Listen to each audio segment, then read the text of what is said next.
Muy buenas tardes a todos, bienvenidos. Bienvenidos a esta segunda conferencia de la recién estrenada Aula de Espiritualidad Pedro Fabro, San Pedro Fabro.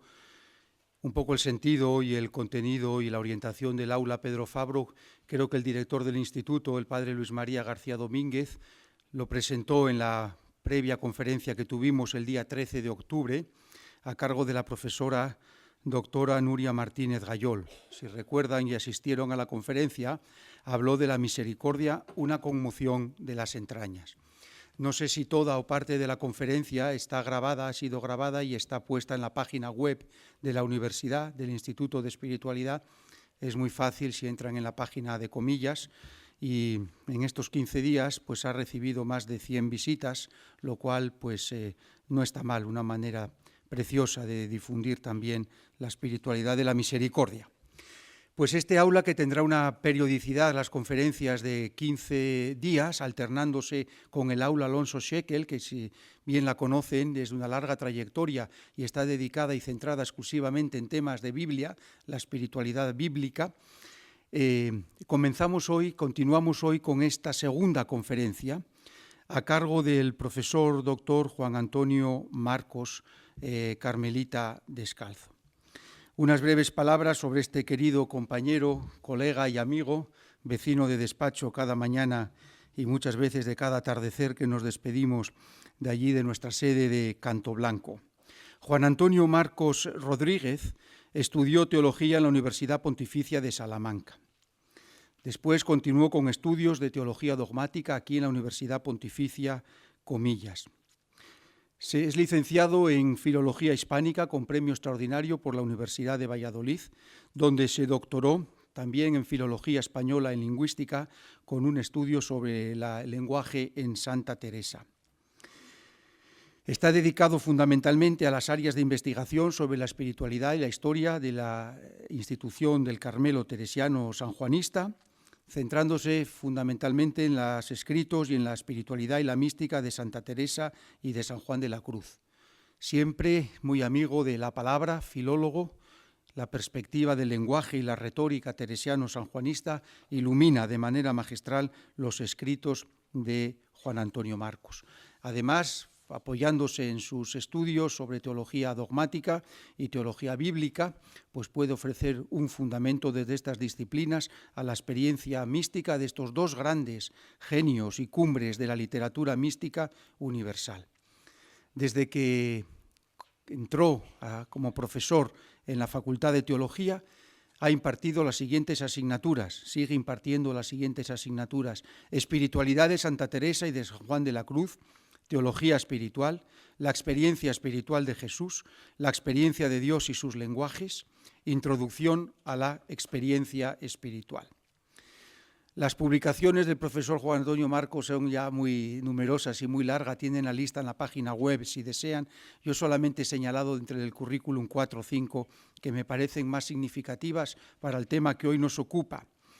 Teresa de Jesús, la transparencia del misterio, San Pablo, Madrid, 2015. Este precioso librito que vio la luz con motivo del centenario, el 5º centenario de Santa Teresa, el curso pasado en el año 2015. Teresa de Jesús, maestra de la sospecha, una vida que da que pensar.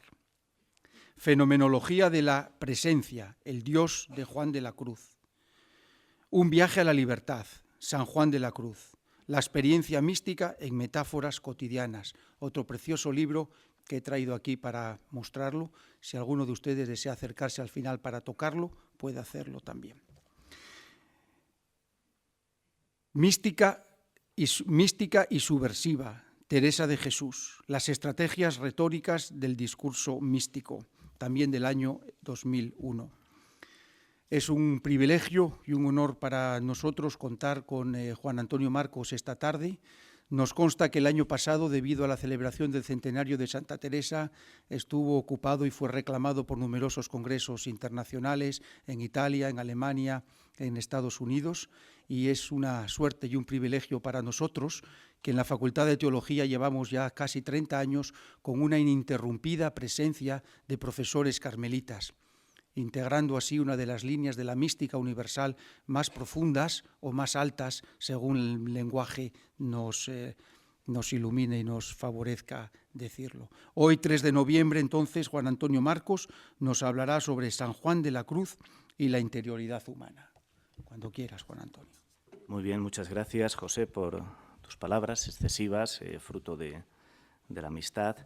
Voy a intentar en la presentación, en este acercamiento a San Juan de la Cruz, dos cosas. En primer lugar, ser claro, lo que sé que no es fácil a veces, y en segundo lugar, por eso la fotocopia que se les ha entregado, releer algunos textos claves de San Juan de la Cruz. Yo siempre digo que lo más fascinante de los místicos castellanos, me refiero en concreto a la mística encarnada por dos figuras tan universales en la literatura y en la mística como Teresa y Juan de la Cruz, son sus textos. Y saborear sus textos, degustarlos, descubrir la fuerza que transmiten, el poder que tienen para comunicar una experiencia, es algo que nunca va a pasar de moda. Por eso los textos que tienen ahí en la página, si les agradezco que los tengan delante, porque vamos a ir leyéndolo y comentándolos. El subtítulo de esta presentación, de esta ponencia, es La atención a lo interior. Cualquiera que haya leído un poco a San Juan de la Cruz sabe que eso es de una de los famosos versos de San Juan de la Cruz, que a veces se repiten como mantra, casi. Olvido de lo criado, memoria del Criador, atención a lo interior y estarse amando al amado. En realidad, la interioridad humana puede convertirse, debe convertirse, en un lugar de sentido para todo el que anda buscando. Un lugar que tiene mucho que ver con los paisajes del alma, con los espacios interiores de la persona, como muy bien sabían los místicos, San Juan de la Cruz, pero mucho más, en otro sentido, Santa Teresa de Jesús, aquella mujer que tanto sabía de los rincones del alma. Y porque morada, casa, templo, castillo, mansión, son mucho más que metáforas cuando leemos a los místicos. Como ocurre con la anhelada tierra prometida del mundo bíblico o el nostálgico paraíso del Edén, estamos ante espacios, ante todo, simbólicos y teológicos, cuyo significado más profundo se nos desvela al ponerlos en contacto con la propia interioridad humana. Vamos a acercarnos a la experiencia mística desde algunas metáforas espaciales de la interioridad, atendiendo a lo que muy bien podríamos designar como geografía íntima, topografía del ser o de las profundidades del alma. No se olvide que los grandes poemas de San Juan de la Cruz están surcados por imágenes de espacialidad. Si por una parte, en Noche y en Cántico, nos encontramos con un viaje ascendente e interiorizante, en Llama de Amor Viva el paisaje ha quedado completamente difuminado. Allí, en Llama, todo es espacio íntimo, simbolizado en la llama, que invade, ilumina y ensancha el alma. Es la interioridad humana. Bien, he dividido la exposición mía en tres partes, que se las presento de una manera muy breve, utilizando además una imagen visual, la del árbol. Si tenemos la imagen del árbol, por eso les he puesto copa, tronco y raíces.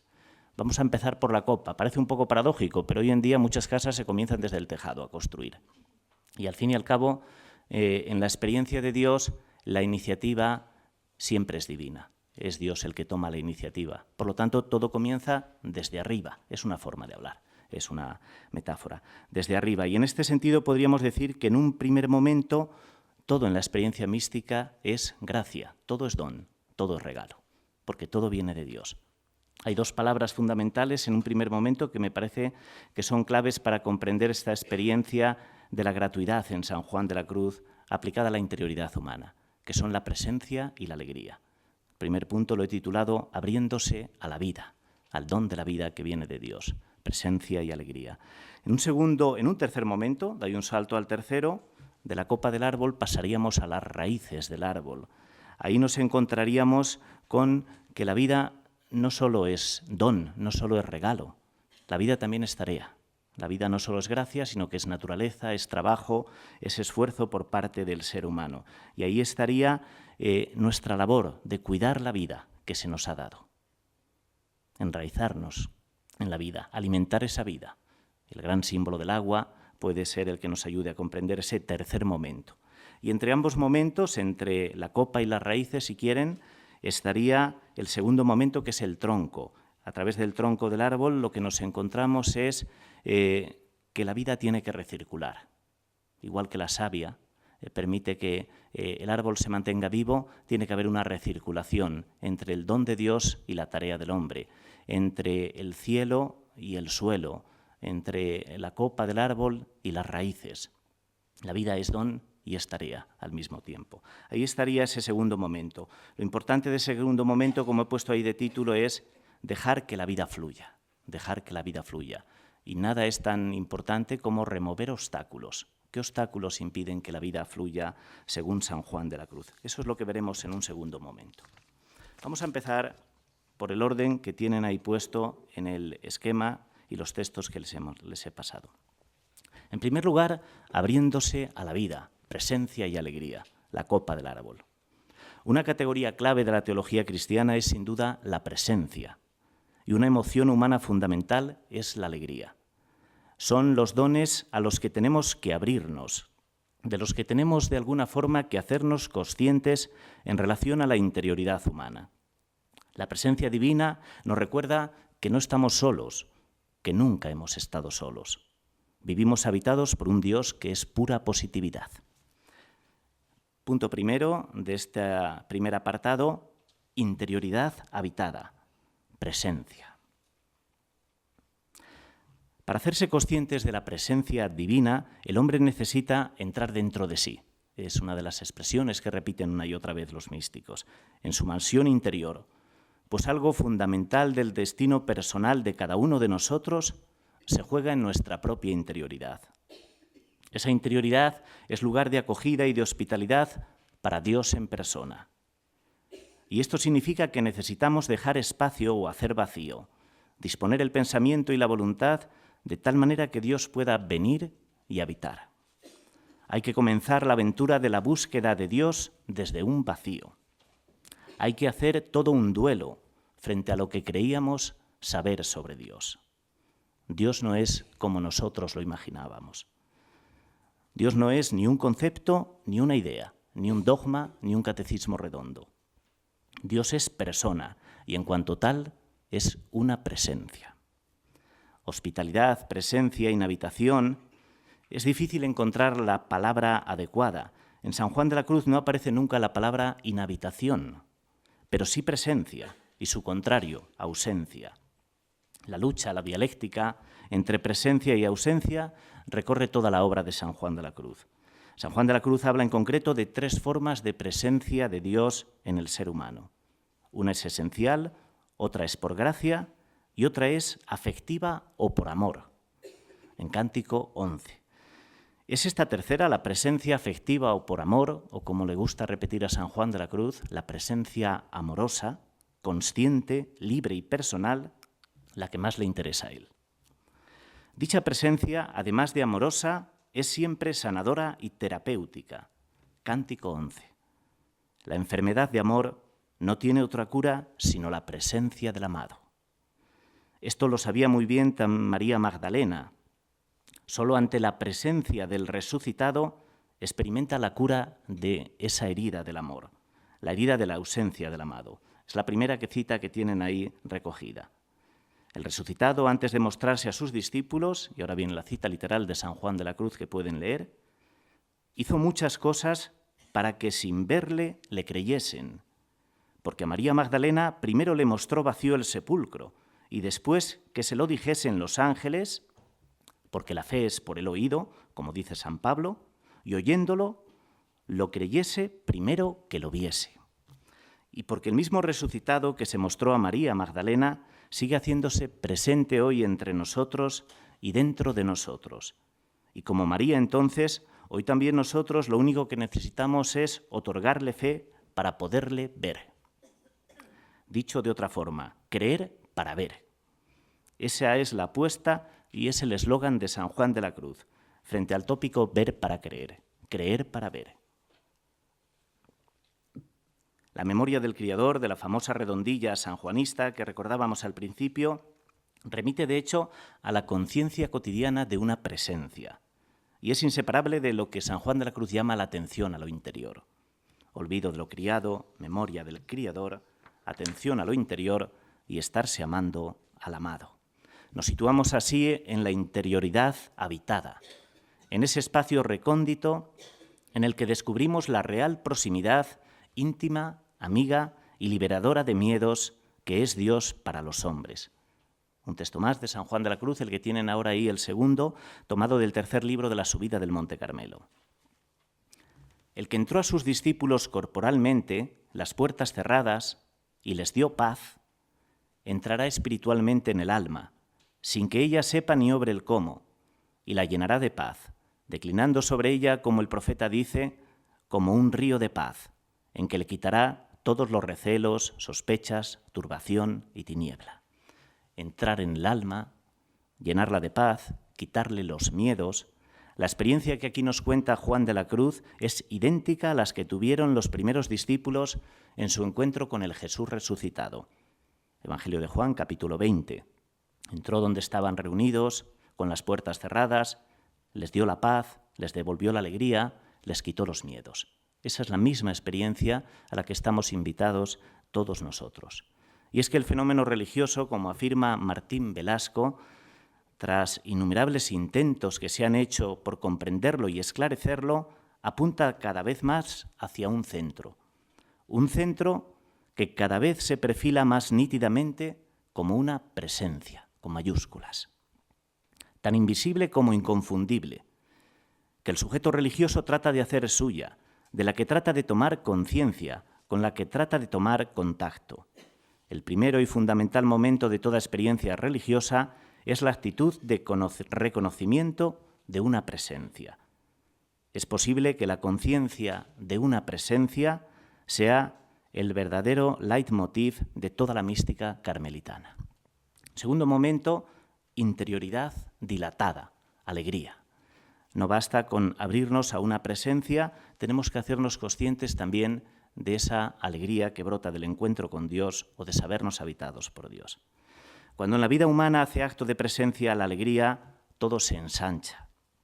Querríamos saltar, brincar, correr, bailar, porque nos sentimos todos más vivos y como en un espacio más grande.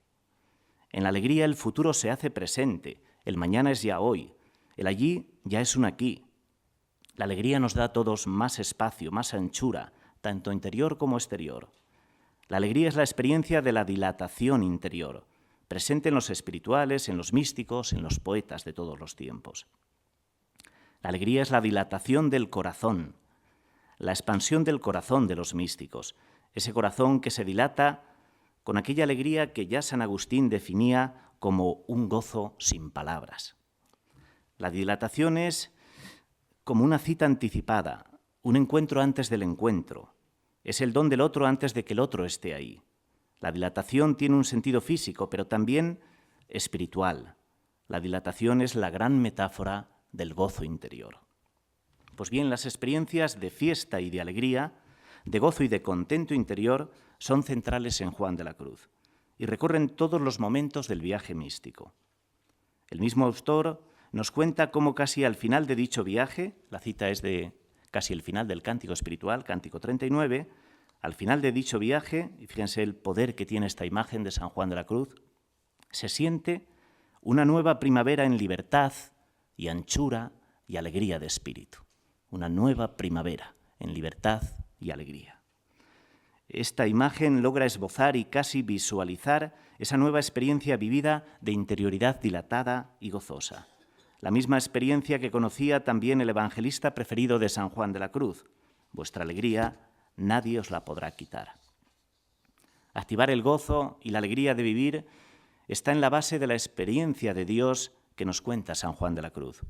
Sus poemas, que son como la condensación sintética de su experiencia mística, de su experiencia vivida, aparecen siempre empapados de una positividad pura, como se pone de manifiesto en el léxico, en las palabras que el autor selecciona.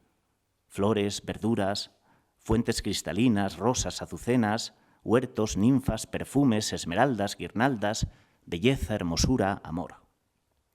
Solo desde esta clave positiva y gozosa es posible leer y comprender el conjunto de las obras del poeta de Fontiveros. Sin tener en cuenta este optimismo trascendente que lo envuelve todo, nunca se comprenderá su experiencia de Dios. Optimismo que él mismo vivió y predicó en medio de las oscuridades de la vida, de las angustias y el desasosiego, como nos lo recuerda en una carta escrita a una carmelita escrupulosa en el año 1590, un año antes de morir San Juan de la Cruz. Le dice al final de la carta a esta carmelita escrupulosa: lea, ore, alegres en Dios, su bien y su salud. Al mismo comienzo de Cántico, San Juan de la Cruz habla del gran contentamiento y alegría que brotan del mero hecho de saber que estamos vivos y de hacernos conscientes del regalo de la vida y de sabernos habitados por Dios.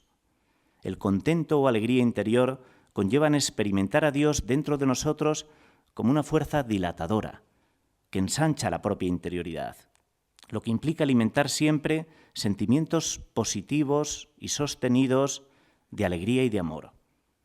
Para terminar este punto, con una cita más, en este caso tomada de la llama de amor viva y que la tienen recogida en los textos que les hemos entregado al principio, donde San Juan de la Cruz, llama de amor viva, es como el culmen, el cierre de todo el viaje místico descrito y contado por San Juan de la Cruz. Bien, pues en ese momento en que el viaje místico ha llegado a sus últimas estaciones, San Juan de la Cruz invita al lector con estas palabras: andar interiormente como de fiesta. Literalmente utiliza esta palabra, andar interiormente como de fiesta, y traer un júbilo de Dios grande, como un cantar nuevo, siempre nuevo, envuelto en alegría y amor. Bien, con esto terminamos el primer punto, es decir, abrirnos a la vida, a una presencia y a una alegría que son un don y un regalo de Dios, hacernos conscientes. Vamos a pasar a un segundo momento un poquito más largo, que es dejar que la vida fluya. La libertad interior. Si quieren, aquí podemos pensar en la imagen del tronco del árbol, donde tenemos que dejar que la vida fluya, remover obstáculos. Un segundo momento fundamental en la maduración cristiana y humana es dejar que la vida fluya. Es la apuesta gozosa por la libertad con sus riesgos. Libertad, en primer lugar, frente a uno mismo, frente a toda forma de egocentrismo narcisista.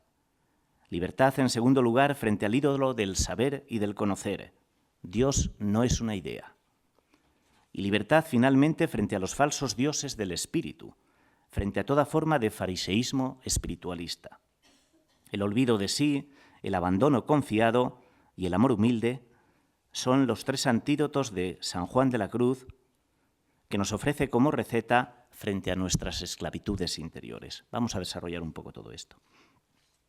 No conviene olvidar que el Dios falso no se aloja solamente en ridículas estatuas o en modernos becerros de oro, sino sobre todo en los meandros de nuestro propio corazón y en los repliegues de nuestra propia fe. El Evangelio sabe que el creyente puede tomar como dioses al dinero, al poder, al saber, la afectividad, y todavía peor es ese otro ídolo del espiritualismo desencarnado, que se nos presenta tantas veces disfrazado y tan sutil y melindroso que no siempre resulta fácil desenmascararlo. Es la tentación de la mística de salón, aquel pseudoespacio de la vida espiritual desde el que ya no se tienden puentes hacia la vida real. Pues bien, para dejar que la vida fluya tenemos que remover tres obstáculos o ídolos o falsos dioses, como lo quieran llamar, que están siempre al acecho para robarnos nuestra libertad interior. Podríamos decir que necesitamos algo así como una hemorragia narcisista. Me gustó mucho esta expresión que leí en Julia Kristeva, esta psicoanalista y lingüista francesa, que escribió una obra, un tocho enorme, sobre Santa Teresa, traducido al castellano en el pasado centenario. Bien, pues ella dice que necesitamos hacer una hemorragia narcisista frente al yo egocentrado, el ego intelectual y el ego espiritual. Vamos a recorrer estos tres momentos a través de un poema de San Juan de la Cruz, no de los más famosos, pero sí conocido, Tras de un amoroso lance, que lo tienen ahí también en los textos. En primer lugar, el vuelo de la libertad, perderse de vista, dice San Juan de la Cruz. Para el acercamiento a la interioridad como espacio de libertad, nos vamos a apoyar en la imagen del vuelo. tal como aparece en la poesía de San Juan de la Cruz, y especialmente en su conocida poema Tras de un amoroso lance. En todo caso, junto a la lectura poética, vamos a hacer una segunda lectura de carácter experiencial y místico. El estribillo inicial recoge 2 versos que se convierten en ritornello a lo largo de todo el poema referido. Volé tan alto, que le di a la caza alcance. Son los 2 versos de vuelta que con leves variantes se repiten al final de cada estrofa, incidiendo obstinadamente en el logro obtenido. El verbo aparece además en primera persona del singular, volé. El protagonista, en este caso, es el propio Juan de la Cruz. Se convierte en algo así como en un superpájaro, podríamos decir, que surcará los espacios infinitos en pos de la auténtica patria, la aérea, llevado por las fuerzas elevadoras del amor. Todo el poema es un viaje a la trascendencia, o por mejor decir, un vuelo a la libertad. Trascender, elevarse, subir rebasando, liberarse. La clave de este primer vuelo interior de carácter liberador la encontramos en los siguientes versos de la primera estrofa. Lo tienen ahí en el punto 2.1, los 2 versos que están en negrita para resaltarlos. Tanto volar me convino que de vista me perdiese. Dichos versos nucleares de esta primera estrofa se articulan en torno al verbo volar. Tal verbo evoca el primer vuelo de la trascendencia de la experiencia mística del que brota la liberación de uno mismo. La liberación del ego narcisista, del yo protagonista. La aventura mística comienza siempre con ese volar para perderse de vista, para liberarse de uno mismo. Perderse implica siempre vivir una vida descentrada, un éxodo permanente. El no apego al yo será posible a lo largo de todo el poema gracias al amor, que actúa como fuerza motora o propulsora. Mas el amor fue tan alto que le di a la caza alcance. La libertad frente a uno mismo es siempre la tarea más urgente y fascinante de la vida. A mí me gusta recordar una cita de Santa Teresa que pueden leer en Camino de Perfección. Santa Teresa siempre tiene este lenguaje tan encantador y a veces tan irónico, iba a decir, pero a la vez tan realista, ¿no? Está dirigiéndose en Camino de Perfección a sus compañeras carmelitas de la primera fundación de San José de Ávila, y en un momento determinado les dice: creeréis, hijas, que por estar aquí encerradas ya en el convento, monjas de clausura, lo tenéis hecho todo. Pues no lo creáis, que es como el que cierra la puerta y se deja al ladrón metido dentro. Quedamos nosotras, que es el peor ladrón que existe. Fíjense que la liberación de uno mismo es siempre la tarea más difícil en la vida. Bien, pues la libertad frente a uno mismo es la tarea más urgente y fascinante. Me van a permitir recordar ahora, para ilustrar este aspecto, ya que estamos en el centenario de Cervantes, lo recordará Cervantes casi al final del Quijote, no con metáforas aéreas como las de San Juan de la Cruz, del vuelo, pero sí con metáforas bélicas. Cuando Cervantes está hablando de la vida como lucha y como puro batallar. Se trata de una escena llena del aroma del desengaño del barroco, a medio camino entre lo cómico y lo irónico, pero que le sirve a Cervantes para comunicar con un encantador desenfado, yo diría, y en un descarnado realismo, las verdades de la vida. Don Quijote vuelve derrotado de la playa de Barcelona, pero es ahora, paradójicamente, derrotado cuando logra la mayor victoria de su vida. Es ahora cuando, ante la vista ya próxima de su aldea, podemos contemplar a Sancho Panza. Fíjense, están acercándose a su aldea. No sabemos de momento cuál era el lugar de la Mancha al que se acercan, y desde una loma del terreno, viendo ya su pueblo cercano, exclama de rodillas Sancho Panza. Leo literalmente el texto de Cervantes. Se hincó de rodillas Sancho Panza y dijo: abre los ojos, deseada patria, y mira que vuelve a ti Sancho Panza, tu hijo, si no muy rico, sí muy bien azotado. Abre los brazos y recibe también a tu hijo Don Quijote, que si viene vencido de los brazos ajenos, derrotado en la playa de Barcelona, que si viene vencido de los brazos ajenos, viene vencedor de sí mismo, que según él mismo me ha dicho, es el mayor vencimiento que desearse puede. Vencedor de sí mismo. Ahí estaría la clave. Vamos a pasar a un segundo momento. El salto de la confianza, ciego y oscuro. En la segunda estrofa del poema, Tras de un amoroso lance, los versos clave tienen como núcleo un sustantivo que aporta un sema de movimiento hacia arriba, el salto.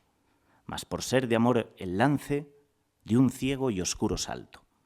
Propiamente lo que tenemos aquí es el salto de la fe, la experiencia de la confianza, del abandono. Propiciado, como en la primera estrofa, por el amor, este segundo momento liberador es de tipo conceptual y supone adentrarse en la experiencia del misterio más allá de las palabras. El salto liberador, dice San Juan de la Cruz, que es ciego y oscuro. Precisamente es ciego y oscuro porque la luz del entendimiento ahora se ha apagado. Al comienzo de este viaje, durante la etapa de la meditación, quien nos guiaba es la luz del entendimiento. Esa luz se ha oscurecido y ahora surge una nueva luz, mucho más potente y más poderosa, que es la luz de la fe. Piensen que detrás de estas expresiones se encuentra una vieja metáfora cognitiva. Entender es ver, y su contrario, no entender es no ver.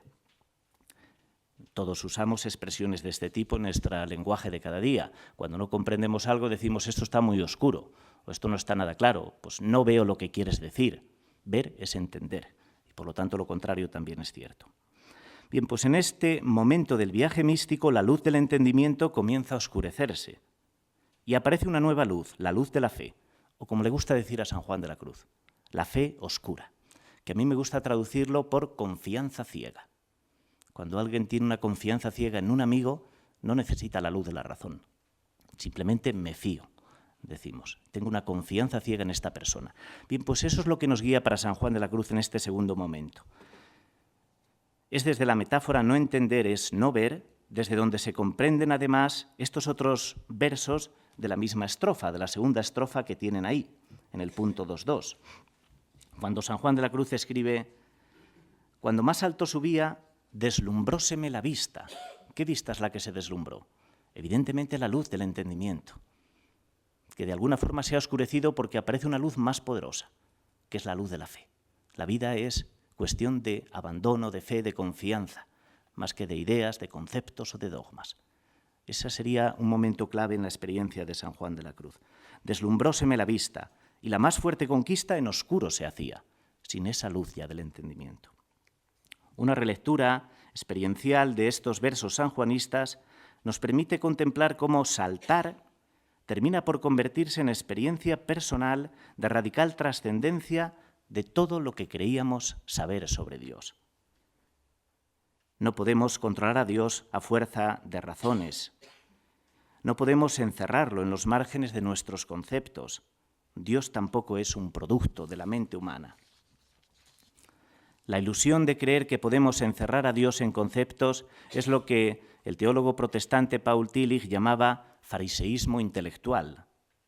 Para trascenderlo, Juan de la Cruz nos invita al abandono confiado, a saltar, a dar el salto de la fe oscura o confianza ciega. Es el segundo vuelo liberador, liberarse de la idolatría de los conceptos. Nos hemos liberado de esa idolatría del ego, del yo, ahora nos tenemos que liberar de la segunda idolatría.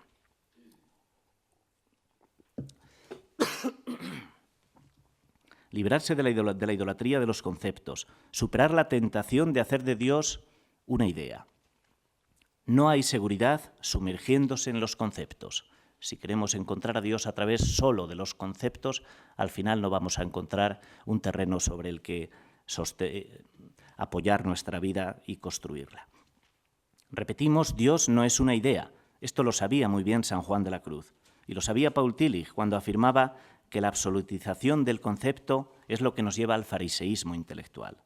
Y es que en último término no hay ningún seguro para el hombre, tampoco sumergiéndose en la creación intelectual. Todo cuanto el hombre emprende para conseguir una certidumbre que dé a su vida un fundamento firme y último, está condenado al fracaso.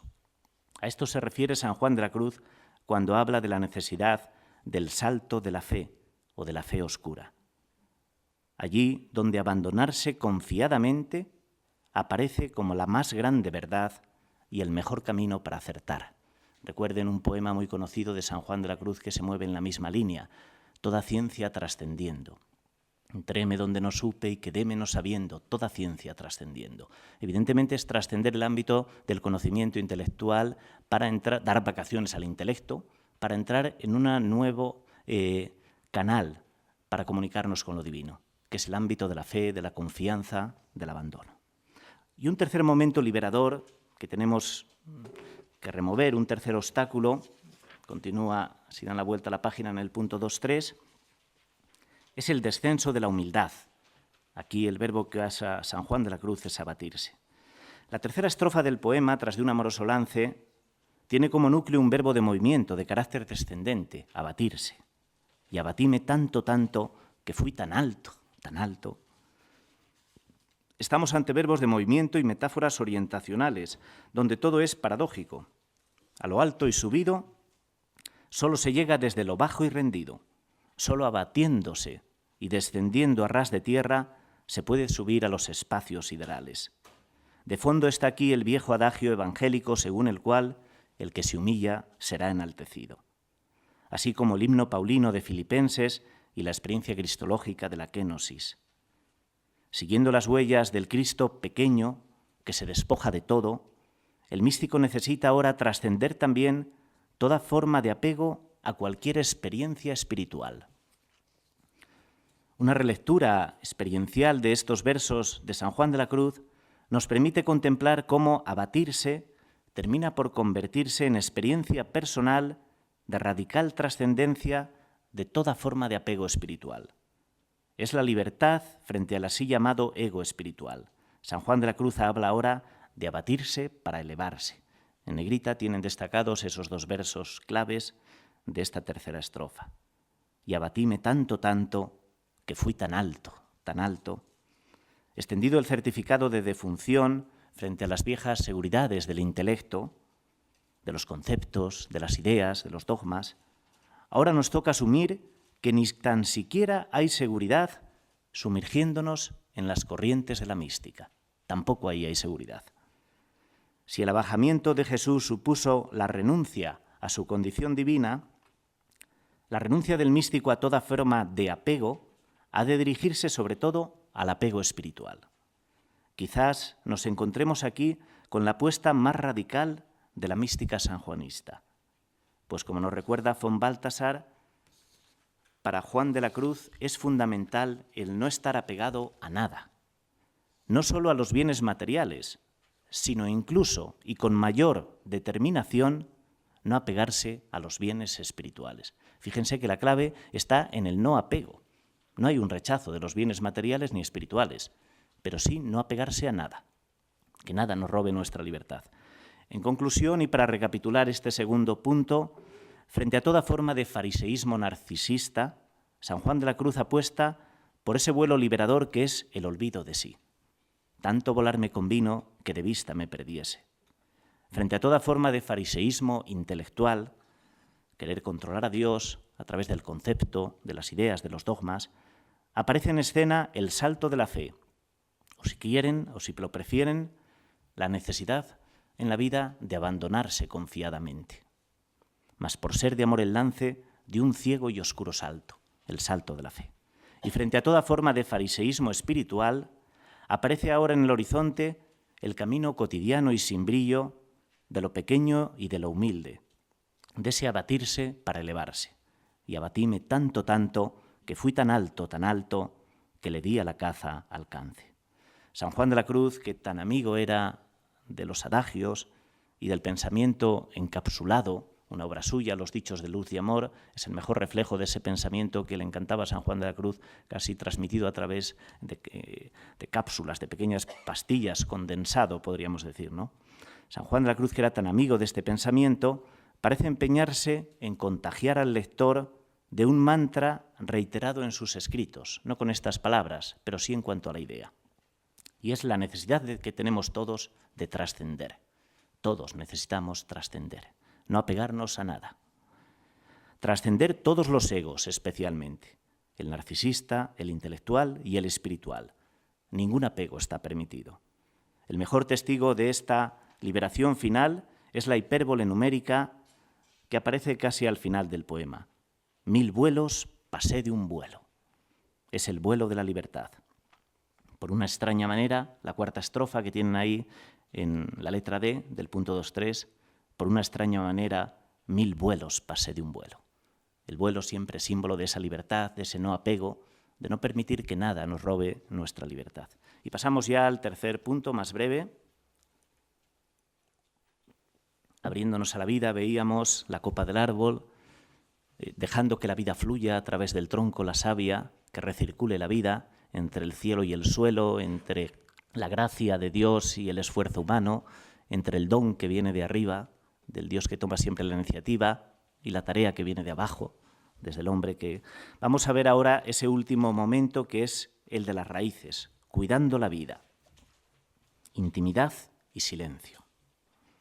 Alcanzada la libertad interior, nos resta ahora firmar, vamos a llamarlo así con un lenguaje coloquial, un contrato de mantenimiento. Hoy todo el mundo firma contratos de mantenimiento para los ascensores, para la maquinaria, para cualquier cosa, ¿no? Pues también hace falta un contrato de mantenimiento para nuestra propia interioridad.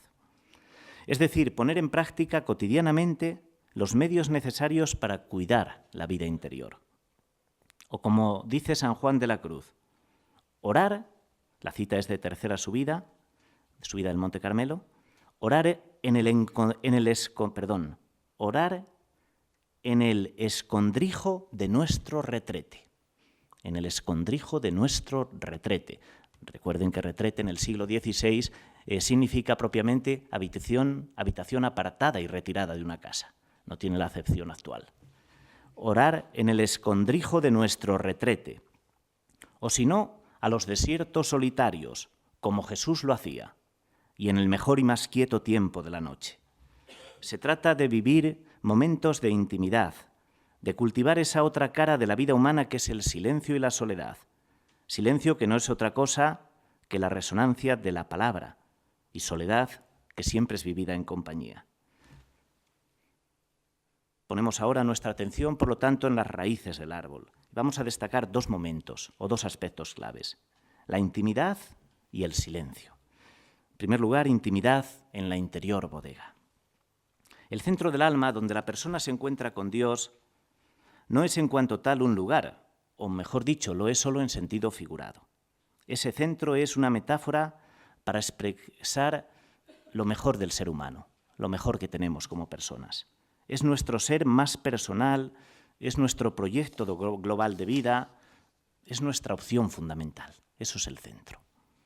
Todas las imágenes sanjuanistas relativas al centro del alma intentan dibujar ese fascinante mundo interior que llevamos dentro, donde Dios también habita. Se trata, dirá San Juan de la Cruz, de un cielo interior, el cielo del alma, concebido a su vez como pequeño cosmos cuyo centro es Dios en persona, el Dios amor.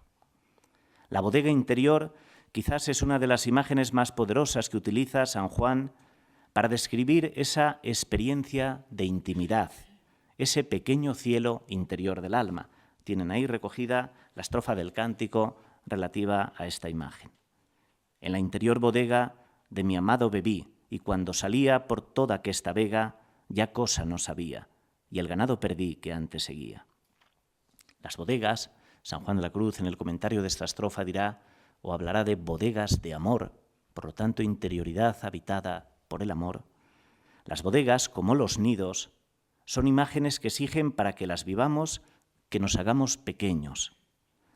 Allí se habita en lo más interior, donde, dice San Juan de la Cruz, es ya hecha la unión perfecta con Dios, que llaman matrimonio espiritual, del cual habla ya el alma en este lugar. Es así como aprendemos a morar en nosotros mismos, donde también mora Dios, en una suerte de cielo anticipado. Dicho cielo es también, en otros versos del mismo cántico, aparece designado como prado de verduras, de flores esmaltado. Dicho cielo es el ameno huerto deseado. Dicho cielo es el jardín interior del alma. De esto sabía mucho Santa Teresa. Estamos ante espacios íntimos e interiores e infinitos que anticipan el cielo. Cuando en otro momento el santo hable de la sabiduría mística, el uso de palabras relativas o relacionadas con lo espacial adquiere unos tintes que evocan esa inmensidad íntima por la que vivimos habitados, todo un cielo en miniatura. La cita que recojo ahora es del segundo libro de la noche, la tienen ahí también en los textos que les he pasado. El alma echa de ver claro que está puesta alejadísima y remotísima, de suerte que le parece que la colocan en una profundísima y anchísima soledad, como un inmenso desierto que por ninguna parte tiene fin. Fíjense que todas esas imágenes, con el uso además de los superlativos, están encaminadas a poner de manifiesto la anchura del mundo interior, que siempre es un sinónimo de libertad. Si donde está Dios es el cielo, y Dios está dentro de nosotros, eso significa que al menos en fragmentos el cielo ya vive en nosotros. Un fragmento de cielo vive en cada ser humano. San Juan de la Cruz al comienzo del cántico escribe: «Oh, pues alma, tú misma eres el aposento donde Él mora, y el retrete y escondrijo donde está escondido». El cuerpo humano es ya templo de Dios, como decía San Pablo, es lugar de su presencia. El otro mundo es ya, pero todavía no, nuestro mundo interior. El futuro que nos espera está ya, aquí y ahora, anticipado. Para el que cree, como dice San Juan, evangelista, la vida eterna ha comenzado ya, aunque solo sea en fragmentos y a intermitencias. Podemos experimentar ese cielo dentro de nosotros. Y un segundo momento para cuidar la vida es el silencio. Ahí les he puesto de título de este apartado, de nuevo, una de las estrofas del cántico espiritual: en soledad vivía. En soledad vivía, y en soledad ha puesto ya su nido. Los nidos y las conchas son espacios de refugio. Los poetas hablan del nido de los árboles o de esa gruta del animal que es la concha. Se trata siempre de imágenes, de nuevo, que exigen que nos hagamos humildes y pequeños, que busquemos el silencio y la soledad. Son los rincones del alma, que diría Santa Teresa. Auténticos espacios de intimidad y de soledad en los que estamos invitados, ante todo, a escuchar. Y como dirá San Juan de la Cruz, escuchar con los oídos del corazón al Dios que habla al corazón. La intimidad también necesita el corazón de un nido. Allí es donde se siente, y cito a San Juan de la Cruz, el alma, allí se siente el alma poner en silencio y escucha, en soledad, u ociosidad interior, u olvido, o escucha espiritual. Fíjense el asedio a las palabras para buscar una forma afortunada de comunicar esta experiencia. Las dificultades que siempre tiene el místico para hablar de ese mundo interior que nos desborda y para el que no tenemos lenguaje, ¿no? El alma se pone en silencio y escucha, en soledad, ociosidad interior, olvido, escucha espiritual. Pero ante todo quizás esto, escucha espiritual. Pues el silencio tiene que ver mucho con la escucha y con la resonancia de una palabra, con mayúsculas dicha esta palabra. La comunicación humana no está hecha solo de palabras, ni la comunicación religiosa, ni la mística. Y de hecho, en todas las religiones se da muy a menudo un cansancio de la palabra y una fascinación por el silencio. Pero un silencio que sigue siendo comunicación y una forma peculiar de lenguaje. Si contemplamos el silencio desde la perspectiva bíblica, entonces nos damos cuenta de que hay siempre en él algo paradójico, pues según afirma expresamente Jesús, lo único eterno será la palabra, serán las palabras. Además, la Biblia es un libro polifónico, lleno de discursos, de palabras, de voces distintas. Insistimos, solo la palabra y no el silencio es eterna. ¿Qué resiste a todas las hogueras? Nada, a no ser para el cristiano la palabra puesta por Dios. Mis palabras no pasarán. El cielo y la tierra pasarán, pero mis palabras no pasarán. La tierra se hunde, el cielo se desploma, el mar se evapora, pero el águila vuela por medio del cielo, el Apocalipsis, llevando en su pico un rollo, el Evangelio eterno.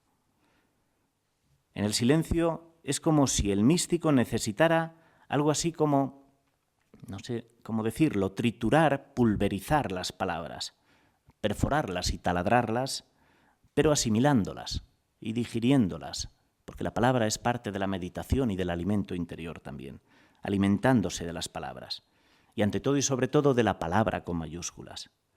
Y porque al menos para nosotros, los occidentales, se hace casi insoportable ese prescindir de la resonancia y el poso que brotan del reposo de las palabras. La resonancia y el poso que brotan del reposo de las palabras. El mismo silencio es un silencio que precede a la palabra y la hace posible.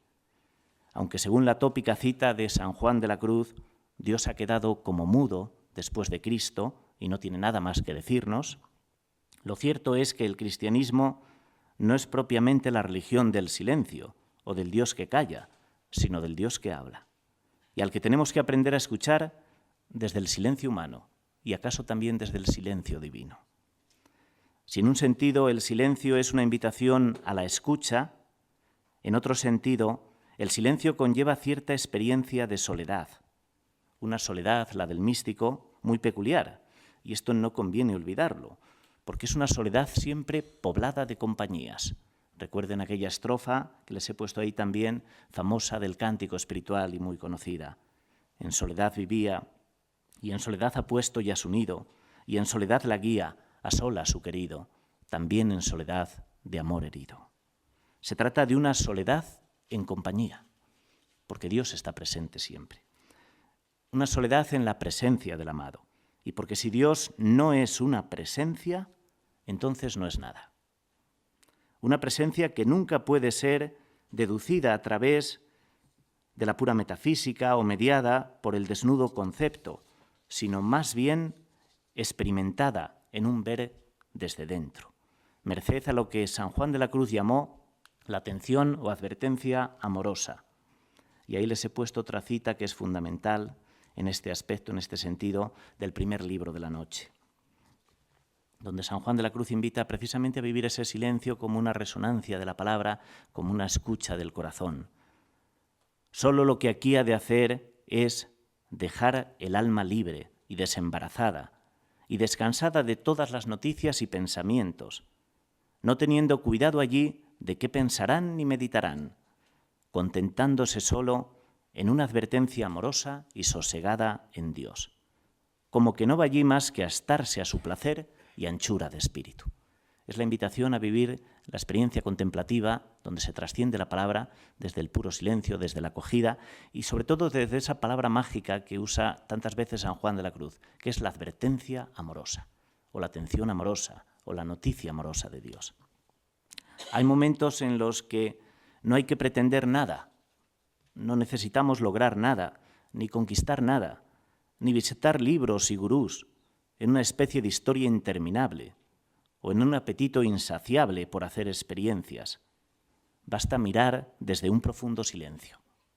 Basta con asentarnos en la única práctica verdaderamente importante en el camino interior, estar atentos. Esta es la clave de San Juan de la Cruz, estar atentos desde el silencio, la atención o advertencia amorosa. Dicha atención en la mística cristiana es inseparable de la escucha, una escucha que siempre es cristológica y cristocéntrica, una escucha en la que Dios, como dice San Juan de la Cruz literalmente, Dios habla al corazón del hombre.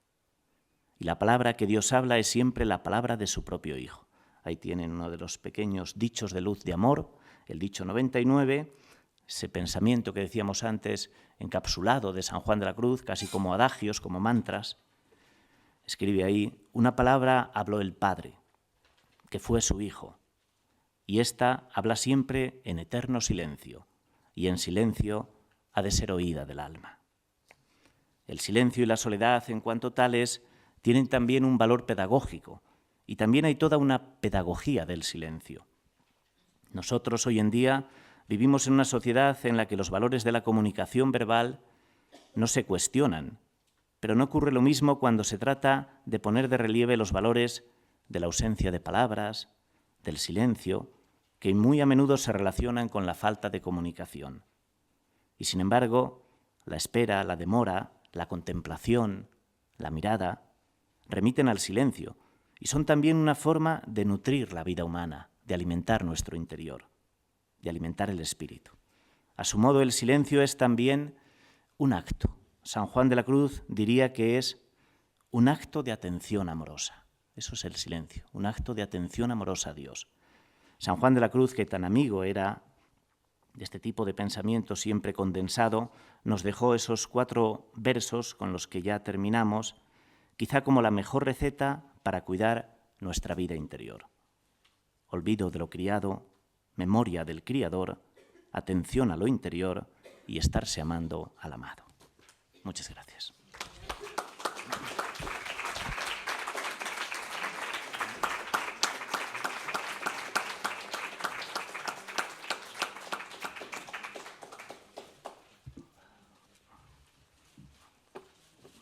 Muchas gracias, Juan Antonio, por esta preciosa, poética y tan profunda charla que nos has ofrecido, tan arraigada en la letra y en el espíritu sanjuanista y que también con tantos puentes hacia nuestra sociedad actual y nuestro sujeto contemporáneo. Son casi las 9, pero todavía podemos apurar unos minutos para un sencillo coloquio. Si tienen alguna pregunta, algún comentario, creo que es un buen momento para poder todavía dejarnos empapar del saber sanjuanista y del conocimiento de Juan Antonio.